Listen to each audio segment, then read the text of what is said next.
All right, all right. We're going to get back into this diabetes awareness with Dr. Cornelio Marfield.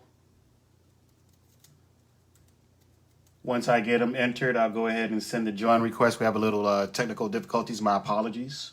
Welcome to another edition of Flo30. And we're going to go ahead and talk about diabetes awareness. There's a lot to talk about when it comes to diabetes. And I am thankful that the great doctor is available to with us, and I'm adding him in now. Again, my apologies. He is connecting. There you go.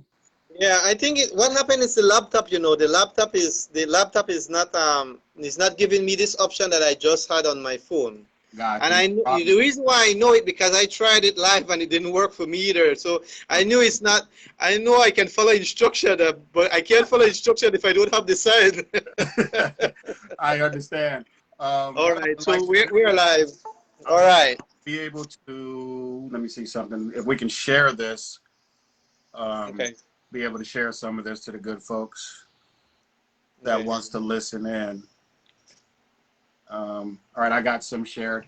Okay, so if I want to share this, I can just send not join request, just share it with other people, right? Right, exactly. Just click on share. Okay, got you. Yes, sir. All right, I'll do that. As I got a lot of good friends that would love. I have some diabetics that I'm sure would love to hook up with this. So I'm sending it to my diabetics them right now as we speak. Awesome. I sent it to my Facebook friends. Yeah. I really appreciate your time. This Oh, education. no That would problem, my be brother. I'm so sorry that we are having the technical difficulty, but you see, you have to, like everything else, you have to try and test, no? right, So right.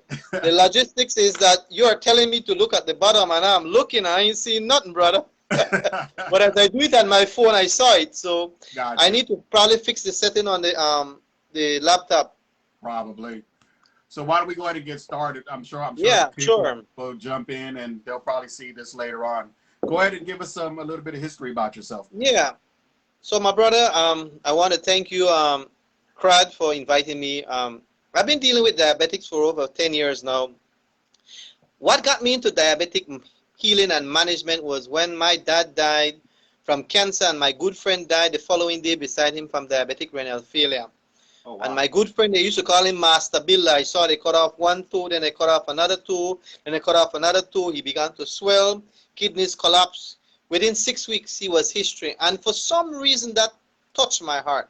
Right. That penetrated my heart. I used to teach at that time. And I said, I always wanted to study to be a doctor. And so it just challenged me that, sometime in the near future, I think I want to get into this field to help people. Like I said, my dad died right in front of my face too from cancer, and it was very touching. And so not long after, a couple of years after, I got to study in Tennessee, medical missionary work first. For Okay. a year, I did my internship in Panama. And again, out there, I met a lot of diabetics, a lot of issues with renal failure and neuropathy issues. And I began to get more and more interested. And then I decided later on, I did some practice. At that time, I was already the president of the Diabetes Association for the Belmopan chapter. Okay. And I served for a couple of years, and the opportunity came for me to go and study in Maryland. And I decided, I'm going to take up this challenge. It took me 4.5 years. I did some of my studies online, and I went abroad and I studied, did my practicum mostly in the winter. Okay. But it was an amazing process because, you are with live, the real deal. You are seeing people foot ulcerated. You are seeing people foot with worms. You're seeing people 300-400 pounds and have diabetes 450, 500. You see people go into coma. Wow. You see people even die. That's how sad it can get. And I thought that, what? When I come back to Belize, I knew at this time this was the #1 killer in Belize. So whatever intervention and natural remedies and dietary measures we took, Crad, I wanted to bring that home to help my people. Nice. And so as a history, yeah, that's how it all started, bro. And Okay. I never regret it. I am thankful that I took that time to learn what I learned. And now we are here to disseminate information because two things. If you think knowledge is expensive, they say then try ignorance. Right. If you think health is expensive, Right. It is. you try sickness. Yeah. And I have another thought that I live by, another mantra. Heredity may load the gun. Heredity may load the gun, but lifestyle really pull the trigger, bro. Nice. So indeed, we got to make proper, healthy lifestyle changes. And I think I even heard you talking about reversing diabetes as we were trying to connect with our good friends on here. But Right. the truth of the reality, I have seen that people reverse diabetes. I don't believe diabetes is a lifestyle death sentence, that you must continue to live your lifestyle and die. I think if we make the necessary changes, put Right. things in its proper perspective, we can live a normal, healthy life and live it abundantly. So Right. that's how I feel, no? Right. About this whole thing with diabetes. So why is it so hard? You know, when we as humans we go to our provider, and our provider sit down and they say, hey, you have diabetes. Why is it so hard to make that change? Yeah. Well, culture is one thing. Tradition, being set in our ways. Let me take Belize for example. We grew up in a very high carbs Yes. environment. This is part of the culture. You get up in the morning, they make fried jack for you. They get fried eggs. You get some sweet thing, and you get a nice juice to go along with that. Right. You run off to school, lunch, you're going to get rice and beans, potato salad, plantain, chicken, and then after that, another sweet treat to the end. Some bread pudding and a soft drink. When you go home, you get your your flour tortilla and your fried beans, and so it's a daily in out. Growing up, when you Right. grow up with something, they say give the first 7 years of a child training, set the pace for a lifetime. So when you see a person grow up in that setting, it's culture, it's lifestyle, and to break those trends are so difficult at times. Right. And that's why, to be honest with you, I like to do consultation with all my clients.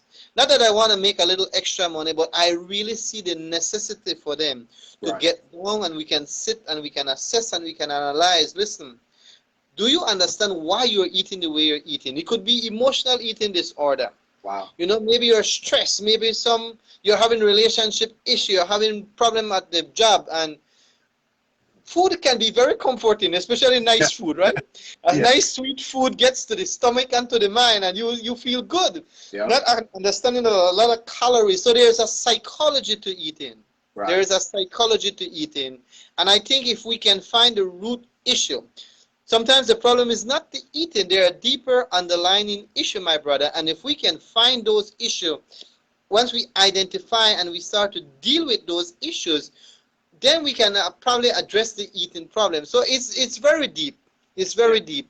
Yes, and for some people are cold turkey, right? Some people can say, listen, man, I have diabetes. I don't want to get my foot chopped off. Boom, they drop everything. Most people, that's not the scenario. That's not the case. You got to work with people. Like they teach me in my training, you got to work with people where they are. Right. And you bring them. So I think, like I said, culture, tradition, and upbringing, those are some of our major culprits. Okay, so pretty much your environment. Your environment, definitely. We have genes to consider. And with type 2 diabetes, you more deal with genes when you deal with your juvenile, because as you know, you have different types of diabetes. You have type 1, which we consider insulin-dependent or juvenile diabetes. And then we also have type 2, which is probably the more common one, which is not probably, it is the more common one. 90% of the diabetics are under that category. And then you have like gestational diabetes that comes along with people who are pregnant, and sometimes that go into their other aspect of their life after getting the baby out. But there is also a type 4 now, they say, that come with age. Also related.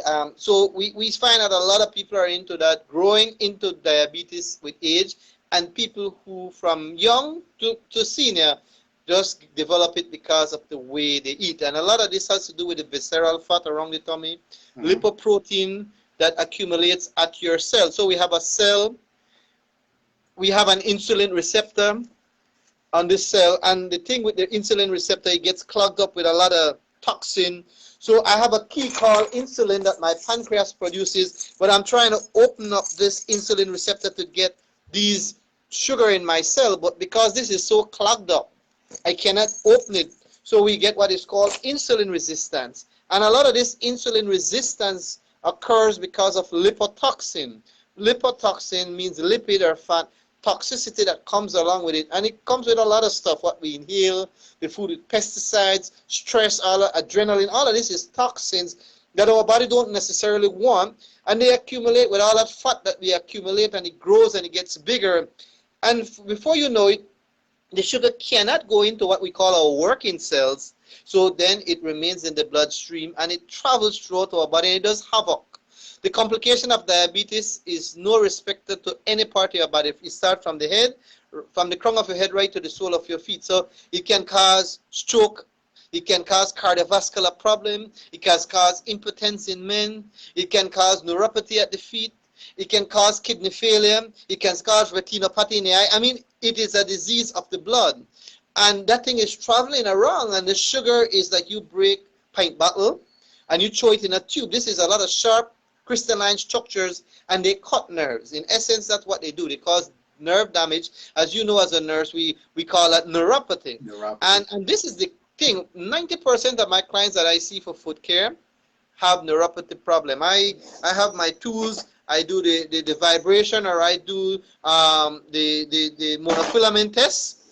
And I could tell you, I have a host of paper here, and you would be amazed. People are having 50% sensation, 30% sensation, which means that they will walk on a nail, they will walk on a pint bottle, they will walk on anything, a splinter, they don't feel it. They don't feel this it. Thing gets in there, it gets necrotic, it gets ulcerated. Before you know it, butcher man want to chop off the foot, man. Yeah. So this is the reality, my brother, and you know this, you know. So we try to deal with the preventative, and I really appreciate that you took this time to want to share this knowledge, and feel free to share your expertise too, because you know I learn as I talk and I listen as well. No, right.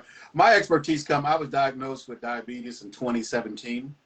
I went to the hospital, and my blood sugar at that time was over 400. Oh, wow. They gave me some IV fluids, admitted me, and they watched me for a couple of days, and I was discharged. I work for the VA, so they set me up with a dietitian.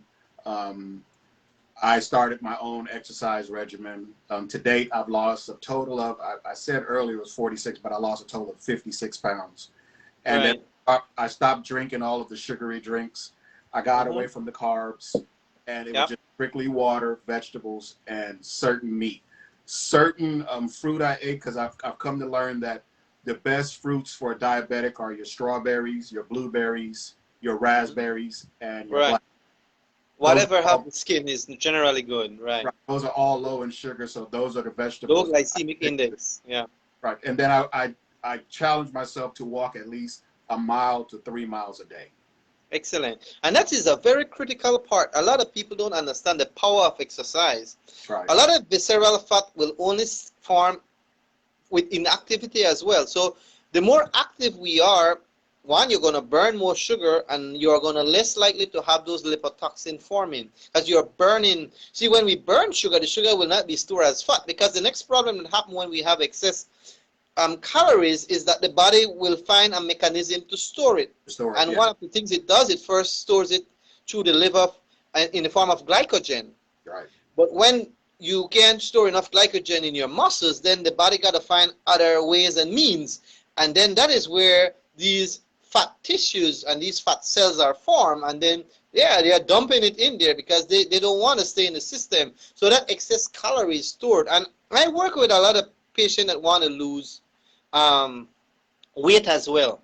So you know, obesity is the new term now. So there is obviously a relationship between diabetes and being obese. But a lot of people, even before they get diabetes, they deal with obesity, which means they are prone. You're 4 times prone to getting diabetes, and worse if it runs in your family history, you're 5 times at risk. So what end up happening is that I try to prevent by just having people on some rigid program like you just mentioned. We got to do 3 miles every day. You cannot, diabetes, somebody said this, it might sound a little disrespectful, but it's a powerful statement. They say, diabetes runs in your family because nobody runs in your family. Wow. That's deep. Yeah, diabetes runs in your family because nobody take the time to run in your family, and that's deep. So if grandpa had it, pa had it, sister have it, auntie have it. Everybody is big because they didn't exercise the way they should. And you are already maybe having some of that genetic makeup. If you do not find the time, and this is worse as we age, once you reach the big 4, 40 is where all the metabolism and everything start to, we start to, yeah, because we are not as young and energetic and has all that metabolism going for us. So things are slowing down. If you're a woman, you know, pre-menopausal. If you're a man, there are some issues as well. Prostate, things start kicking in. So your body is now focusing on those hormonal areas, which means that it's not getting the sufficient amount of energy to the other aspect of your body to enhance metabolism. There's thyroid issue as well. A lot of women come, they have thyroid issue. Thyroid is the thing that controls metabolism. So if you have, whether your T3 or T4 is out, that will affect also your metabolism, which will affect your weight, which will eventually affect your diabetes level. So one thing leads to the next. So we got to, again, I am a naturopath. My training as a naturopathic doctor is not to patch up things with medications, because one, medication never cure.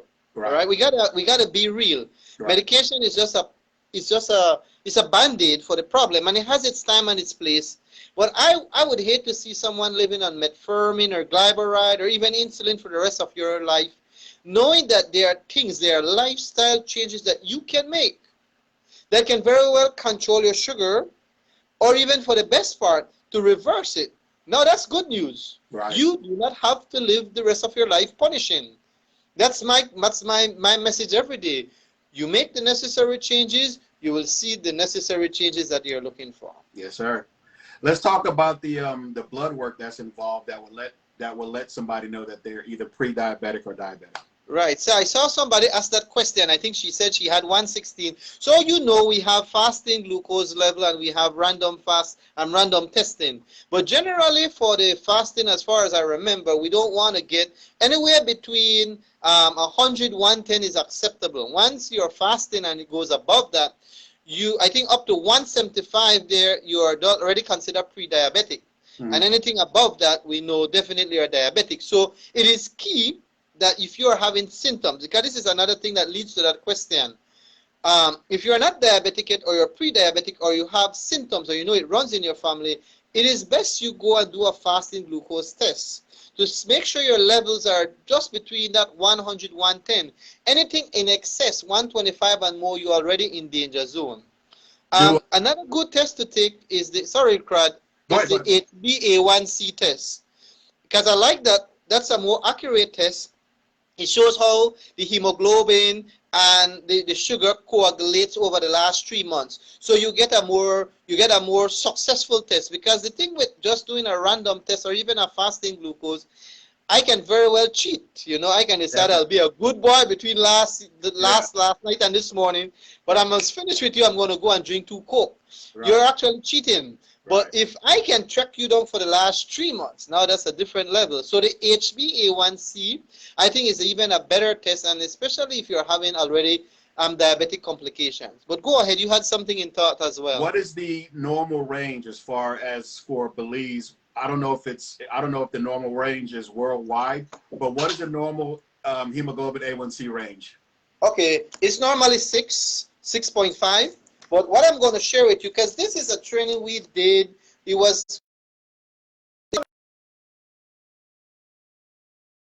make sure I confirm that one here with what, but I know it's about 6.5 that we normally deal with our range. Okay. Okay. Yeah. So for the HbA1c here, yeah. So like I said, normal blood sugar, anything here, I don't even know if people would see this. Well, see, like I said, normal here, fasting 100. Anything between 100 and 125 is pre-diabetic. Like I said, 125 and above is diabetic. If you're doing it like 2 hours after you eat, then 140. If you eat and 2 hours after you check your sugar, 140 is normal. Anything above 140 to 200 is pre-diabetic. So when we have 7, 8, 9, 10, those are normally elevated. Those are elevated, and we don't want those numbers, no? Right. Yeah. I don't know what you guys use over there. Well, over here at the hospital that I work at, and I've come to find out that each hospital is different for whatever reason. I thought the numbers Yeah. was universal across the board, but it's not. So it's anywhere from 4.5 to 5.7. So Okay. anything above Yeah. 5.7 is considered a pre-diabetic. Right. So this is what they have here. The target level for people with diabetes is usually less than Okay. 7%. So yeah, and I am just alluding to what our training showed. So that's a good question nonetheless. Yeah, it's a very good question. And obviously the lower your HbA1c, the better it is for you. Now we have seen people with 14 and 12. I mean, those are ridiculously high, and those are major concern we Right. have for our diabetics. So sometimes we got to send them in. They might have to get some IV or something to try to get down those very, very elevated sugar levels. Right. Yeah. Can you go over some of the signs and symptoms of diabetes? Right. So generally, a lot of thirst is seen with diabetic. A lot of urination. Those are directly related. Some people have itchy skin. Um, some people don't sleep well. So those are some of the major symptoms. But I know that the thirst, always thirsty, and also always urinating Okay. are suggestions that the body is trying to get rid of excessive sugar. I mean, the older folks used to say they used to pee pee, and if black hands took it, the next day they'll send you to the doctor. I don't think nobody do that again, but that thought just came to my mind. Today, Any other thing you need to add to that? well, I agree with everything that you're saying. I totally agree. I do see a shift though in the way, especially with Belize. I've noticed like our elders that have passed away, may they rest in peace. They took a lot better care of themselves than today's individuals. Do you see that? Sorry, go ahead. Somebody was calling, so I just had to cut it off. Go No ahead, problem. sorry. I was saying that I've noticed like our ancestors growing up, our ancestors growing up, they basically ate off their land. They grew everything that they ate. I like that. I like that. And I've noticed that I'll speak on behalf of my grandfather. He passed away at 97, but he was in Wow. good shape. He was in good shape. And my question Awesome. is, I've noticed back in our elders took a lot better care of themselves than our people today. Do you see that? Right. Well, we are living in what they call a rat race, right? Right. And unfortunately, we are trying to survive, and we are not living anymore. We are in a survival mode, and we are not enjoying life and life abundantly. And a lot of things trap us. People get into early debt, loan, mortgages. So what you find is that you don't find time for you. You find time for those things as priority, all your money, your time, investment. And those are not bad things. But the truth is, if you don't have health, how will you even enjoy those things? So I believe your Right. health should be priority. Your health is your greatest wealth. And the way you take care of how you eat and what you drink, you sleep, all of these things are factors. For example, you talk about, and I am doing it right now, brother. I am watching this whole crisis that we're dealing with COVID and this pandemic. It has really motivated me to get back into my backyard. And I just reaped some limes and oranges that I had on my land just this weekend. And I felt so good, Crad. I felt blessed to know that I planted those things a couple of years ago. And like they say, where you sow, you surely will reap. If you're sow planting, Right. you know I reap coconut, you are replanting. So I am happy that I Right. am reaping what I sow. I just put down some lettuce, I just put down some cucumber, I just put down some cauliflower. I got me some black dirt, I'm digging up the ground. I'm using every little piece of my land, because the truth of the reality, even what we consider healthy food aren't healthy anymore, because they're either GMO, they're Right. genetically modified, or they are pesticidal. Pesticidal. That's And right. yeah, so I work I this is my office here, my diabetes office and naturopathic center. I do 3 days here, and then I work at a health center in Spanish we call 2 days. We get a lot of people that come there that has been exposed to chemicals, and so we have to keep doing like chelation treatments and stuff to try to get out these stuff, because it can cause cancer, it can cause a host of stuff. So our food can either be our medicine, or it can be our disease causing agents. Right. Whenever you sit in front of a food, you gotta process in your mind, am I eating for good health or am I eating for worse disease? And that is the reality. We are what we eat. Right. We eat dead food, we are going to have dead cells, we're going to have dead body. We eat live food, we're going to have live cells, we're going to have live body. And it's a hard thing, because it's a whole process of the mind and a whole paradigm shift, Right. So this whole industrialized revolution that has happened over the last 100 years have really shifted us. And as we are winding down, as the world gets more overpopulated and the demands and supplies are there, I mean, I look at a beautiful country like Belize, and I never thought the time would come that everybody is just dependent on either eating fried chicken from the Chinese shop or going and buying canned food and stuff from the Chinese shop. So the Chinese have dominated our market here, and I feel like, God forbid, but we are like slaves. We are no more producers. We are just typical slaves going to get dead food to die early. Wow. And I don't want to be disrespectful to the Chinese because I have a lot of good Chinese friends, but I always say this, and every Chinese will shake my hand when I say 99% of the Chinese don't eat what they sell. That's so true. That is That's so true. deep, my brother. That is They deep. they do not eat what they sell. Right. If I can't eat what I sell, brother, that's problem. That's a serious thing. What am I selling? And I tell people when we talk about lipotoxin, the typical fried chicken, it's nice because they put in MSG, another havoc for diabetic, monosodium glutamate. These folks have learned that this flavor enhancer / excitotoxin chemical works on the brains, which works on the belly, which works on the body cell. Right. It becomes an addiction. It's like crack. People don't understand the gravity. That's why when you open a pack of chips, it's hard for you to eat one chips and not want to eat another. It's not just salt.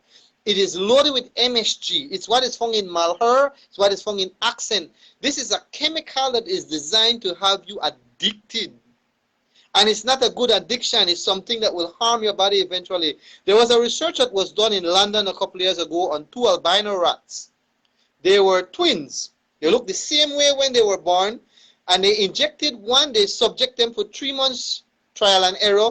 One was the control, given nothing but normal food. The other one was given food but was given MSG pumped into his system every day. At the end of the 3 months research and experiment, the one that was injected with MSG was 4 times fatter than the other albino rat, the twin rat. Wow. And put that in humans' perspective now. Yeah. And I'm telling you, MSG is a culprit, and that is something I've talked a lot against because it is a man-made chemical. It is not like you're getting your oregano, your basil, your cayenne pepper, your turmeric, We got a lot of good stuff, man, that the good Lord have blessed us in the garden that we can use and utilize. Especially in Belize, cilantro, culantro, man, you cut up your culantro, your cilantro, you put a leaf, salt, and you season it up. Nothing nicer than that, my brother. Nothing nicer than that. Very true. Yeah, but this man-made things that has come up, and we get so accustomed and addicted to it. And when a friend of mine used a word yesterday, and we talked about it. Crisis management is so serious in this country. Crisis management is going to kill us out. Because what happens, most people, by the time they address their symptoms, they believe that diabetes is a silent killer, just like hypertension. It doesn't reveal any serious issue and complication until any symptoms or signs until it's a serious complication. Right. So by the time I try to figure out how wrong it, my kidneys are because it done at stage 2 and renal collapse and stage issues. So we gotta, I believe prevention is better than prescription and caution is much better than cure. Yep. We got to start to look at our lifestyle, and especially in a critical time like this is not the time to be unhealthy. If there's ever a time we should be clean and should be healthy, it's now. If I'm thankful for the pandemic for anything, I am thankful that it has made me more health conscious, to be honest with you. Right. I heard you talking about what was made for the human consumption in terms of drink water. Right. You don't see an animal drinking Coca-Cola nor Belkin beer, right? Right. They are sensible enough to just drink lone water. We are the ones who complicate this thing, right? Right. Every Right. soft drink has 16 teaspoons of sugar. Very addictive again, another serious addiction. I share a scenario again. I remember we were doing a spot check of sugar testing. Our association, about 3 of us went out, my assistant, a nurse. We're just doing little spot checks, and I remember we went by a market, and this lady came and she checked her sugar, and it was pretty good. She said she's a diabetic. It was like 120. She went for about an hour, and she came back. He said, Doc, I want to check my sugar again. I feel taunting. I checked this lady's sugar. It was almost 400. I said, oh Wow. my goodness, what did you eat within the last hour? She said she didn't eat anything. She drank 3 Coca-Cola between the hour. Then Wow. she confessed to me she's a Coca-Cola addict. I said, oh my goodness. That's another problem. Coca-Cola has in caffeine, which is very strong on your system. Your adrenaline rush produces more insulin, and then more sugar is needed, and there's a vicious cycle of that. That causes its own issues. And I recognized right then and then I had to tell her, do you recognize you just put in almost 50 teaspoons of sugar in your system? As the average liter bottle has in, not even a liter, half a liter, each of those Coca-Cola pint bottle has in 16 teaspoons of sugar. Wow. Yeah, I did a presentation named Rethink Your Drink, and I was showing all the sugar content. And like you rightfully said, my brother, and a lot of these things that we take for granted, even some of these so-called juices and stuff, loaded with sugar. Yes, If they I'm are. going to do juice, I want to do it natural at home. Maybe put a little honey or a little stevia, and drink as much water. The more water you drink, it is going to help prevent a lot of degenerative diseases. I agree. I agree Definitely. 100%. Let's Yes, talk sir. about some of the other diseases that's associated with diabetes. And I noticed every diabetic that I met, they're going to always have hypertension, high cholesterol, and maybe neuropathy. Right. So if we start from bottom up, neuropathy, like I said, for me, after 10 years of having diabetes, at least 8 to 9 out of 10 persons will suffer some level of neuropathy. So like we said, and these normally happen in the extremities, the fingers, particularly the feet. Gravity has to be considered. Getting that blood to flow up back to the heart is always challenging. If they have, like you say, hypertension with that, and that normally happens because the sugar also affects the kidney. When the kidney start to malfunction, that also affects your hypertensive level. Not Gotcha. only that, sugar coagulating with blood and fat will create slow and poor circulation, plaque formation, which will also create cardiovascular issue and heart issue. So there is so much complexity there with all of those degenerative disease that we say, you know. Right. But indeed, again, all of them can be cured if we would just go back to lifestyle. So what I tell people, I am not perfect in my eating either. I want to get back to when I was a clean vegetarian, bro, because I know when I was a clean vegetarian, that was when I felt the most healthiest. Gotcha. Occasionally I do fish because I practice pescatarian diet for the most part. I rarely would touch something like chicken. I don't do any kind of red meat. But Okay. I know, I feel, and I believe if we can get back to a very good, solid vegetarian diet where half of your plate, I have a picture that I always advertise here that we come up with in the Diabetes Association. I don't know if people can see this, but this is what you would want your plate to look like, right? Right. Like half of your plate should be vegetables. The other quarter would be your carbs, and the other quarter would be your protein, whatever it is, whether it's some beans or some maybe vegetarian meat, whatever. But we don't want to eat a lot of meat. We don't want to eat a lot of carbs. What we want is a lot of vegetables. And that's why the homemade preparation is critical, because most of the people that sell food, they are not really selling it for your health. They are selling it to make money. Funny. The thing is, we go right back to what you were saying, plant your own stuff, because vegetables are getting so expensive. I mean, it's crazy right now. It's almost $20 a pound. That's 10 US a pound for ginger. That is unheard of. Wow. That is crazy. Yeah, I mean, who can afford a pound of ginger for $20? That's just ridiculous. That's a lot. If that's a lot, my brother. It used to be $1 US. Right. So the demand and supply is kicking in, and I think they are taking advantage. I keep saying the standard of bureau there must be something to address these stuff. Right. But we can prevent this if everybody who have a little land, even if it's not your house. Just plant something, man. Plant something. There's a lot of stuff we can plant. I have a lot of fever grass plant around, and I love my fever grass tea. Not nicer that I dash in a little ginger with that, man. Look at that paste. That's a good thing, my good family. Good stuff. That's how I grew up. Yes, sir. I grew up being rough, you know, so I will survive, I promise you. I don't need no Ovaltine, Milo. Right. I grew up, I remember sometime I must say, listen, nothing there for drink, go get some lime leaf. I'll take the original, peel the skin, and we boil it, I put a little sugar, okay, we good to go for the day. All the green stuff. But Yes. that's another stuff too. We are not getting enough greens, and the greens having the chlorophyll, all the phytonutrients,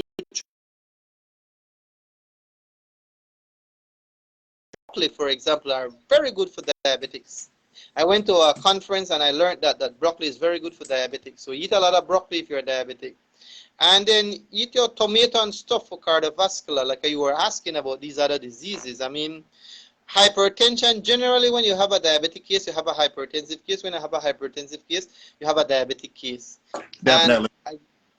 Sorry? I said definitely. You're right. And then down the stretch, you have to get dialysis or something. So we got to prevent those. I make poultices to try to help people too. I do charcoal poultice, activated charcoal with flaxseed. I try to put it over people's kidneys, their liver, their stomach. There's a lot of stuff we can do.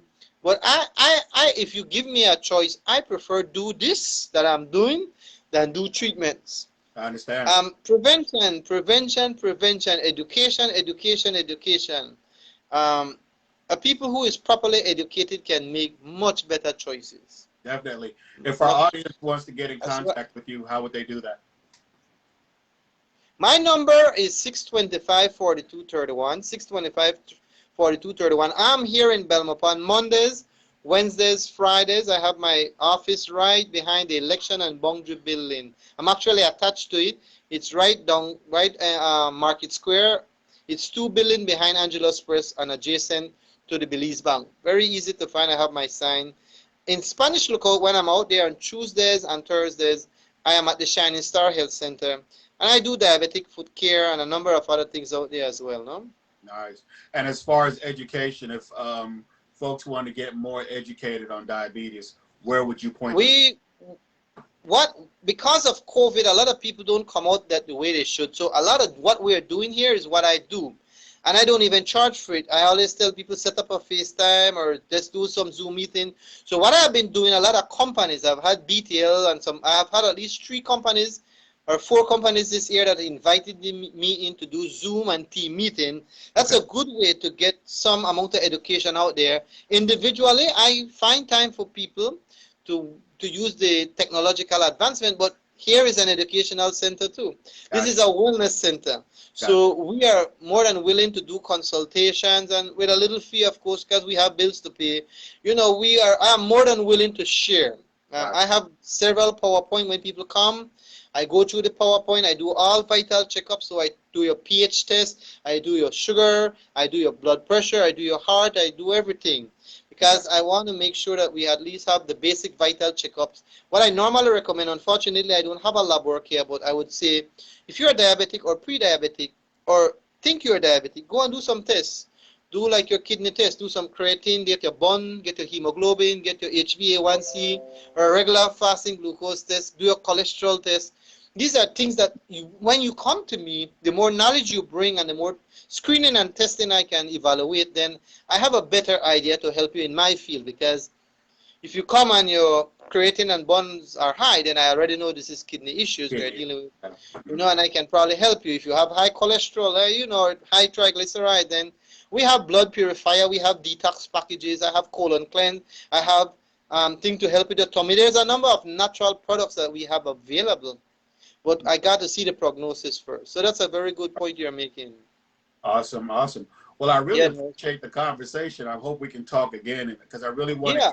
I really definitely want to get deep into diabetes. I want to talk about stroke, kidney failure. I want to get into all that. Those are all topics individually we can look at indeed. And stroke is on the rise. So that is something we definitely need to address. Yeah. The more sugar, the more fat, the more likely you'll get stroke. Gotcha. Yeah. Well, Doc, I really appreciate your time. Man, the feeling is mutual, my brother. I mean, we fought to get this going. You know, it's so funny. We were to do this from last week, and I appreciate your persistency. And I think you tap into a man that loves to do what he do. So I find the time this evening to do it, and I really appreciate the invitation. The pleasure is all mine. You keep up the good work too, my brother. Thank you very much. You enjoy your evening, and say hi to your mom. Yes, blessings to you. Huh? You're watching me indeed. All right, my brother. You stay blessed, all All right? right, you too. Take care. Take care, man. Bye-bye. Guidance.